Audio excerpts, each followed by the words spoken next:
ভারতের তরুণদের প্রতি শান্তিপূর্ণভাবে প্রতিবাদে নামার আহ্বান জানিয়ে আলোচনায় আসে ব্যঙ্গাত্মক সংগঠন ককরোচ জনতা পার্টি সিজেপি। ৬ জুন দিল্লিতে দলটি প্রথম প্রকাশ্যে বিক্ষোভ করে, যেখানে হাজারো তরুণ অংশগ্রহণ করে। ঠাট্টা বিদ্রুপ থেকে জন্ম নেওয়া এই উদ্যোগ দ্রুত জনপ্রিয়তা পেয়ে এখন নরেন্দ্র মোদী সরকারের বিরুদ্ধে এক অপ্রত্যাশিত প্রতিবাদী কণ্ঠে পরিণত হয়েছে।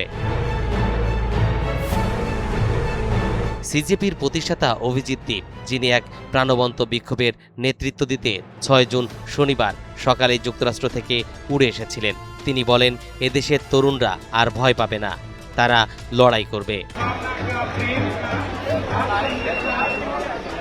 কড়া পুলিশি পাহারার মধ্যে সমবেত হওয়া জেনজি প্রজন্মের অনেকেই আশা প্রকাশ করেছেন, প্রতিবেশী দেশ নেপাল ও শ্রীলঙ্কার সরকার পতনকারী আন্দোলনের মতো একটি যুব নেতৃত্বাধীন আন্দোলন ভারতেও গতি পেতে পারে।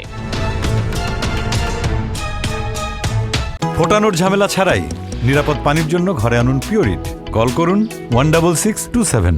ভারতের প্রধান বিচারপতি এক শুনানিতে বেকার যুবকদের পরজীবী ও তেলাপোকার সঙ্গে তুলনা করলে ক্ষোভ ছড়িয়ে পড়ে। এর প্রতিবাদে দ্বীপ সামাজিক মাধ্যমে মজার ছলে প্রশ্ন তোলেন, সব তেলাপোকাই একজোট হলে কি হবে?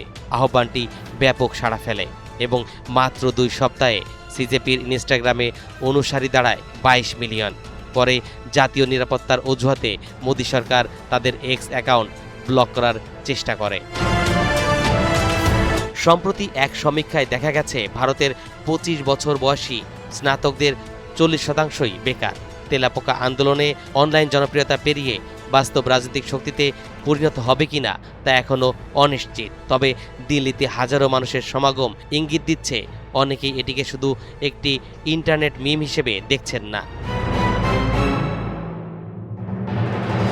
ভারতের পরীক্ষাকেন্দ্রিক শিক্ষা ব্যবস্থা নিয়ে আলোচনার মধ্যেই সিজেপির উত্থান। কাঙ্ক্ষিত বিশ্ববিদ্যালয় বা সরকারি চাকরির আশায় পরিবারগুলো বিপুল অর্থ ব্যয় ও ঋণের বোঝা বহন করে। সফল হওয়ার তীব্র চাপ ও তরুণদের উপর মানসিক চাপও সৃষ্টি করছে। এবছরের মেডিকেল ভর্তি পরীক্ষায় প্রশ্ন ফাঁস, অনিয়ম ঘিরে শিক্ষার্থীদের ক্ষোভ থেকেই তেলাপোকা আন্দোলনের বড় অংশই গড়ে উঠেছে।